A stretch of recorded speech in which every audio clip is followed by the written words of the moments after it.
So we've got our top off the kit. I love the way Tamiya organised these kits. They always did them the same way.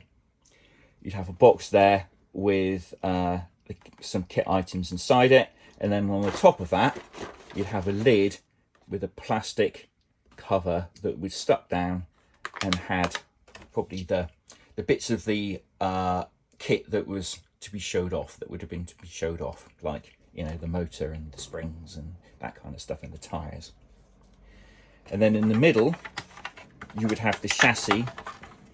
In this particular case, because of the way the kit is designed, we've got a chassis and then we've got a top that will go on there, like so. More often than not, you'd have a chassis and then you'd have some kind of a plastic, like a Lexan formed lid that would be clipped over the top of it. This kit's kind of quite rare insofar as it's almost a complete chassis, all bolted together there. So let's put that down there. And let's look at what else we've got in here. Take these all out. And take this out.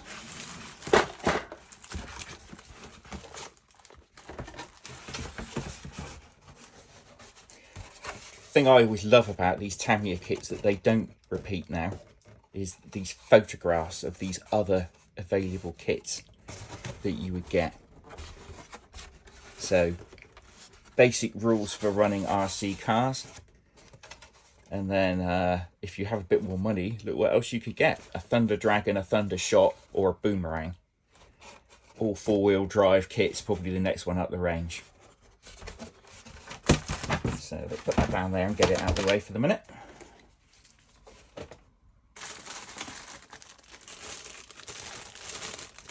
So, standard bits and pieces to put the kit together. We've got panels, and then we've got that nice front bumper arrangement that Tamiya like to put on to keep things nice and safe, as far as they can be.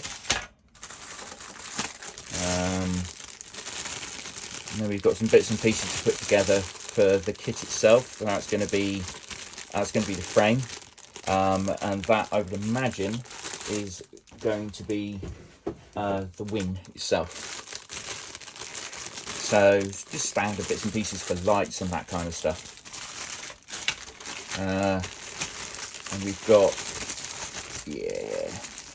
it's like kind of plastic, this actually. It's quite often it feels kind of more brittle almost. Usually the plastic that you would have got would have been a bit more flexible than this.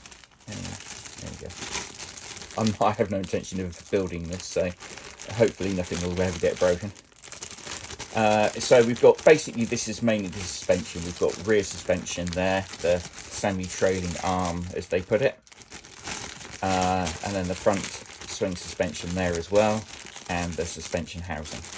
So, and then finally, what have we got there? That's going to be the motor housing and the rear gearbox housing, so for the differential.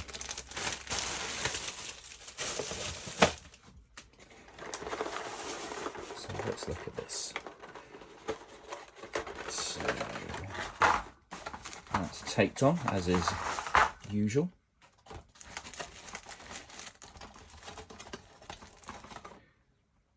Well, the rubber seems in pretty good nick. It's not too white. It quite often normally is with kits of this age.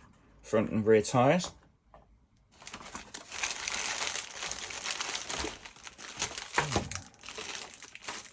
Once again, it's stuff that's Tamiya do, which I just think is puts them head and shoulders above the competition.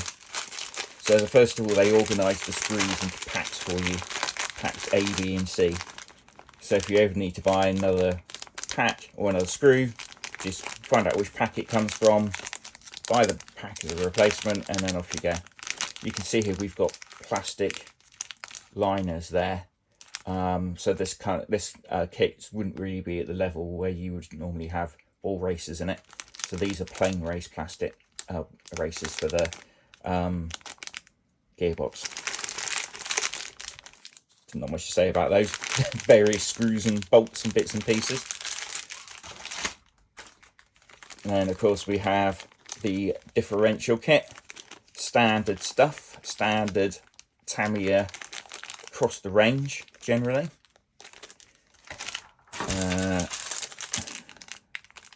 Some arms and bits and pieces there. Yes, you even get the grease with it as well, and the circlips. Yeah. Dude to drive it, his head, standard again, across the range. And here we go, this is where we've got the manual speed controller unit there. So this would have an arm attached to the second servo that would pull back and forth and vary the speed. It would usually be 1-2 step, basically 2 steps forwards, 2 steps back, and that's it. So not exactly what you would call a, looks like something's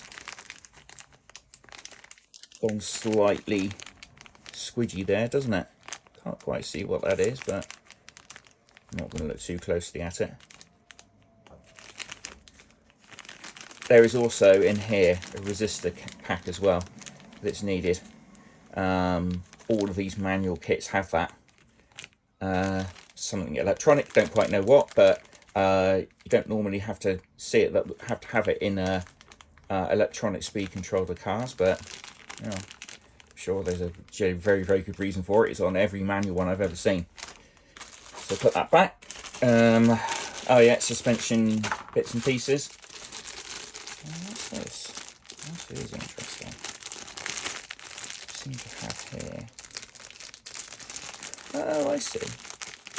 So these are our drive shafts, which are plastic with a metal dog tooth put through them. And then this is the actual bearer for the rear and the front wheels there. So those are the rear wheels, these are the front wheels. So imagine that could be a little bit iffy in terms of getting knocked around and broken. Metal embedded in plastic is always a bit dangerous, but hey, it's a cheap kit, isn't it? And then here we go. Our wheels for our tyres. So those are all the various bits and pieces for the kit in terms of, there we go, in terms of the parts it comes with. Let's look now at, there's definitely something on the turn here because it's something rubbery. Oh, it's yeah. Sometimes you get a little, like a balloon that comes with them that you put over the speed controller to keep the water out of it. Once again, this is where Tamiya absolutely surpassed themselves in manuals. This is just a work of art. It really is. Absolute work of art. Step-by-step instructions. Exactly what to do, how to do it, where to put it.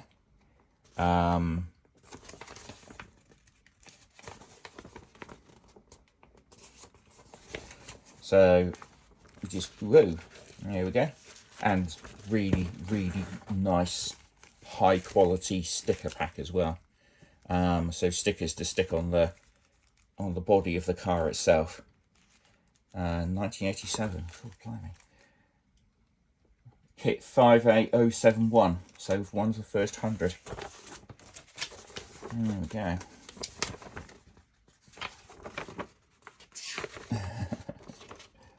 What an amazing piece of kit. For its age, and bearing in mind the cost of it as it was when it was new. So, what do you guys think of the Tamiya Sonic Fighter? Is there anything about this kit that you'd like to see that's we haven't seen here? Any general aspect of it? Is there anything you'd like to talk about in more depth? I could prattle on for hours about the various bits and pieces in here, but I think you'd all get bored pretty rapidly. So please do feedback below your thoughts about any of this. I'd love to hear from you guys. If you've got anything in particular you'd like me to talk about moving forwards or specialise on moving forwards when it comes to specific aspects of these kits, I'm more than happy to consider and look at that as well. As always, thanks ever so much, chaps, for listening, ladies and men, gentlemen. It's always lovely to hear from you. See you soon.